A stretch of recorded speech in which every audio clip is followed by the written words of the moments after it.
Start. आज आदिवासी दिवस है। इस अवसर पर एक यात्रा का स्मरण हो रहा है। यह यात्रा झारखंड की राजधानी रांची से सटे एक गांव की थी। उस गांव का नाम है रोगो। टाना भगतों के बारे में पढ़कर जानकर वहां गया था।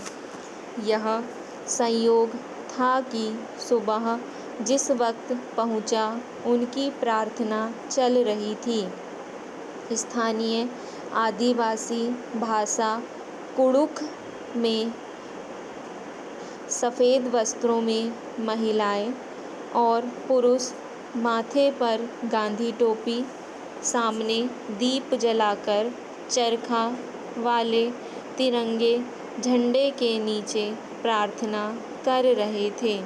मध्यम स्वर में घंटियां बज रही थीं। उस भाषा की समझ नहीं थी, पर एक राग था। कुडुख भाषा में उच्चारित हो रहे मंत्र में संगीत का एक प्रवाह जैसा था।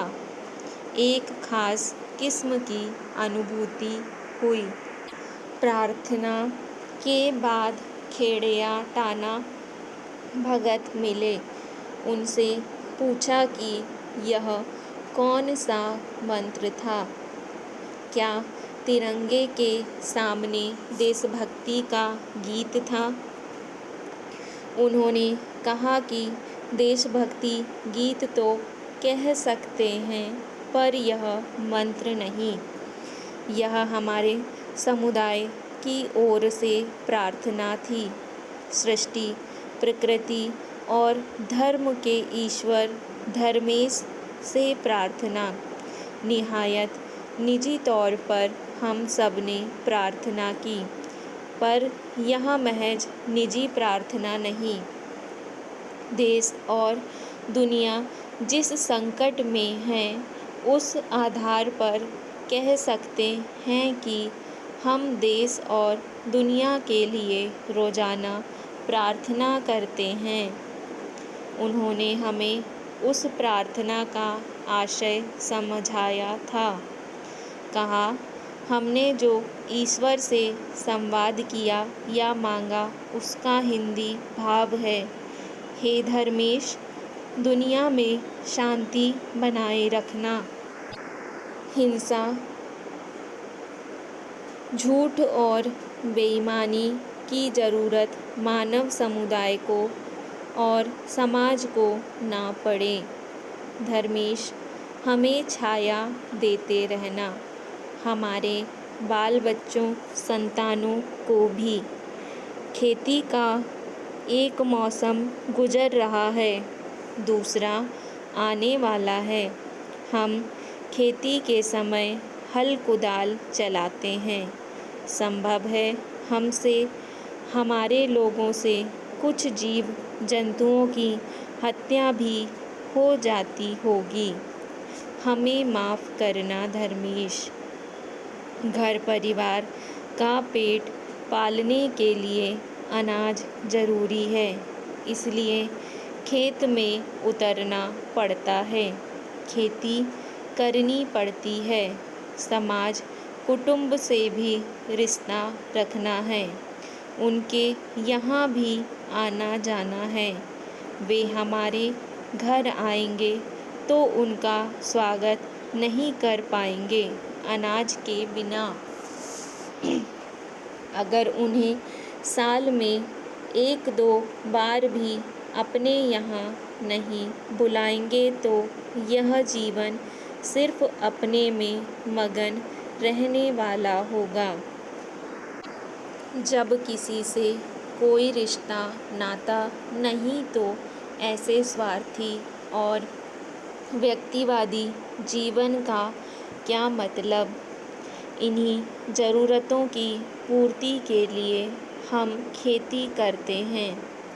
खेती के दौरान होने वाले अनजाने अपराध के लिए हम आपसे क्षमा मांग रहे हैं।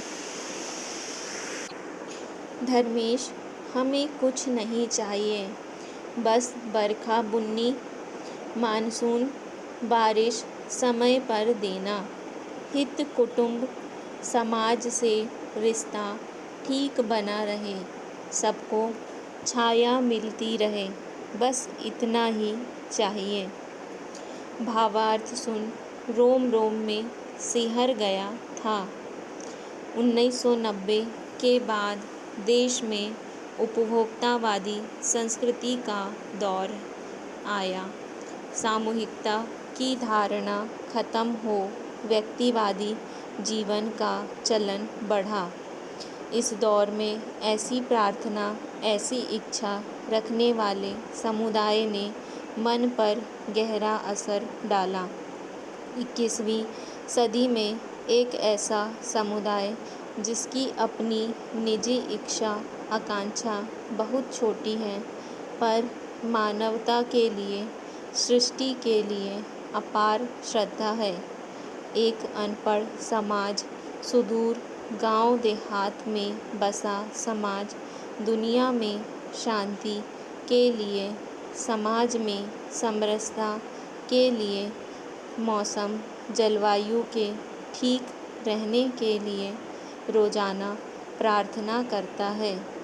तब बताया गया था कि हर गुरुवार को ये सामूहिक रूप से बैठते हैं, अपना सुख दुख बांटते हैं। टाना भगत समुदाय के लोग आदिवासी हैं। इनके नायक थे जतरा टाना भगत। इनके सबसे बड़े नायक वही हैं, जतरा भगत। पर बाद में इनके आदर्श रूप में गांधी भी जीवन में आए। सत्य, अहिंसा, सृष्टि प्रेम का पाठ गुरु जगत जतरा भगत ने ही इस समुदाय को सिखाया। गांधी जी से मुलाकात के बाद उनका भी गहरा असर पड़ा। ये गांधी जी के अनुयायी भी हो गए। आज़ादी की लड़ाई में इस समुदाय की भूमिका रही। टाना भगतों के साथ 2 दिन गुजारने का मौका मिला था।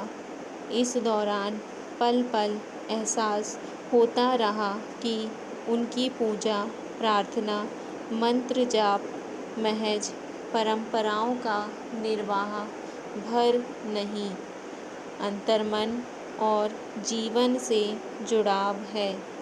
आदिवासी मूल रूप से ऐसे ही होते हैं। स्टॉप।